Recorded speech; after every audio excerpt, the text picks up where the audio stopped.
Okie dokie, so this is going to be clip number 5 on my chapter 2 discussion on inflation. So what I've decided to do at this point is I'm going to now talk about some of the history and political implications of inflation.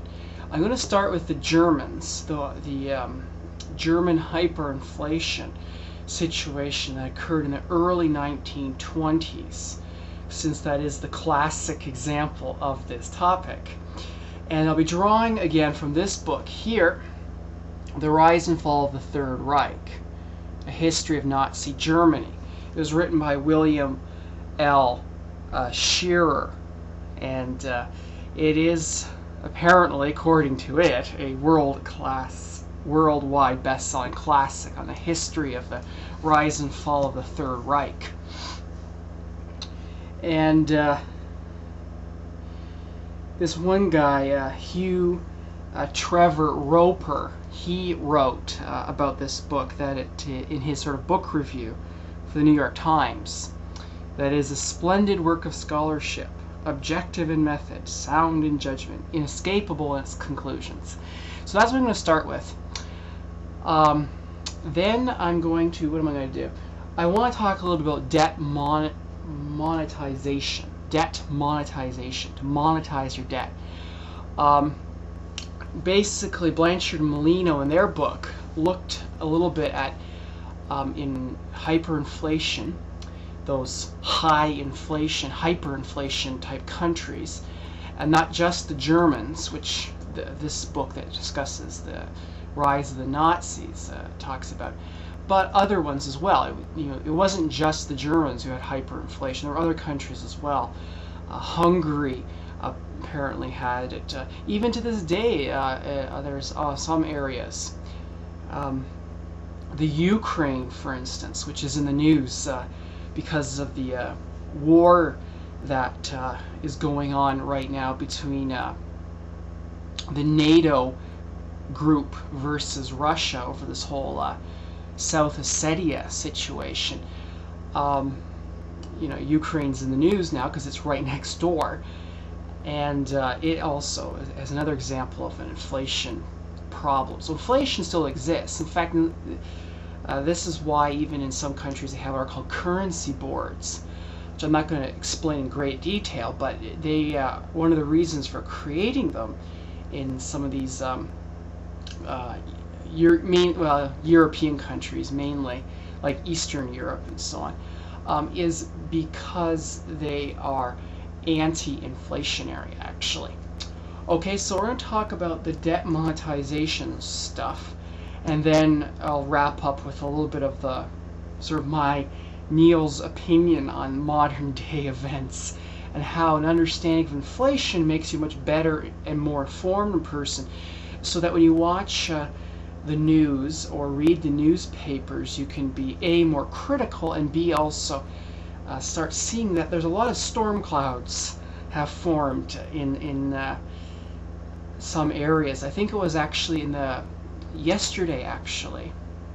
This is just right before Labor Day here, where even in England they're talking about a very serious recession coming on. It was in the Financial Times, or no, the Times of London. I'm sorry, Times of London. Anyway, so let's talk about the Germans. This is, of course, before the rise of Adolf Hitler. But I think it's very interesting because this is now from a historical perspective, kind of the lived experience of these people who went through all of this. Actually, before I do that, let me just tell you, just so you can have a picture of how bad this actually got. I was in my notes here. Basically what this is how inflation can destroy a currency. Oh, here it is. Yeah, this was actually in, I believe, where did I read this in? I think this was in Blanchard and Molino's book.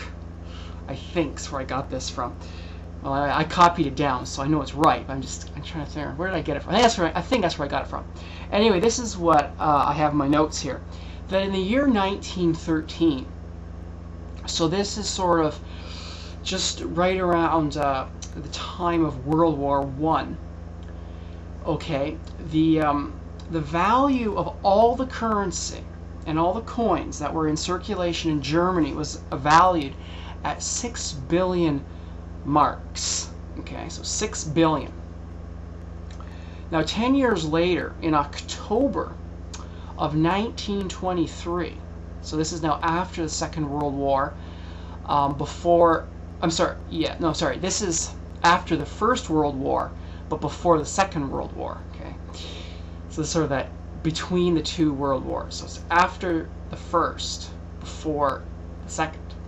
It's also before the Great Depression, right? Because remember, that's 1929, the big stock market crash, and then there were other issues as well, not just the stock market crashing. There were issues pertaining to money supply, and so on. That's a bigger issue I'm not talking about right now.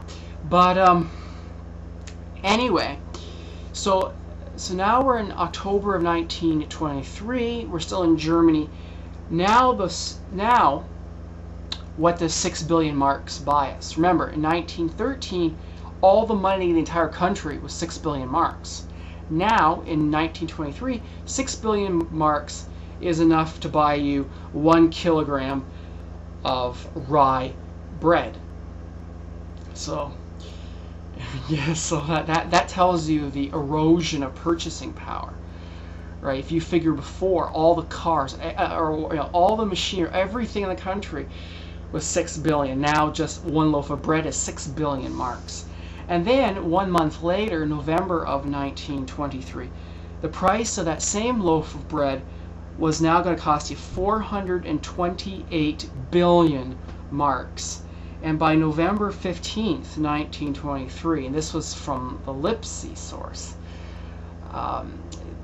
they basically said, game over. They scrapped their currency. They use a nice term for it, repudiated the mark. But basically it means that they just wrote it off and said, game over. So that's, of course, what happened. But what does that mean? Like, oh, here's all these numbers. Well, let's take a look at some German history. Oh, hit my leg there on my desk.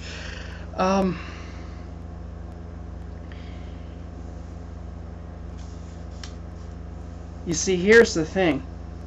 So this is on page 61 of that book. It says, the strangulation of Germany's economy hastened the final plunge of the mark.